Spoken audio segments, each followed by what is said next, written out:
ఇగో నీకెవరో message పెట్టిర్రు. ఏది ఒకసారి చదువు. నమస్తే బాబన్న, నా పేరు కవిత. నాకు క్యాన్సర్ ఉన్నది. నేను చాలా రోజులు బ్రతకను. నేను చనిపోయిన తర్వాత నా భర్త ఎట్లాగూ ఇంకొక పెళ్లి చేసుకుంటాడు. వాళ్ళు పెళ్లి చేసుకున్న తర్వాత సుఖ సంతోషాలతో ఉంటే నా ఆత్మకు శాంతి ఉండదు. వాళ్ళు సుఖ సంతోషాలతో ఉండకూడదు అంటే నాకు ఒక సలహా ఇవ్వండి. నేను చెప్పినట్టు నువ్వు రిప్లై ఇయ్యి.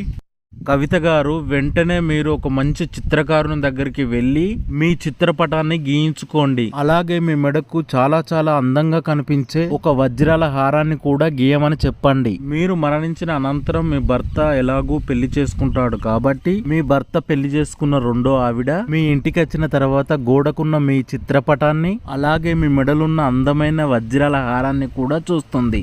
బంగారం అంటే ఆడవారికి ఎక్కువ ఇష్టం కాబట్టి మీ చిత్రపటంలో కనిపించిన అందమైన